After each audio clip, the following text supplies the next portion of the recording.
A ni fydd y genhedlaeth a fydd yn caniatáu i Gymru gael ei gadael ar ôl.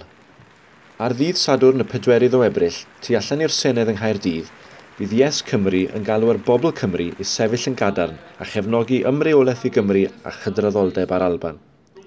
Ar draws Ewrop, mae pobl yn sylweddoli bod y pŵer yn ei dwylo. Mae pwy sy'n rheoli Cymru yn rhy bwysig i'w adael i'w wleidyddion yn unig.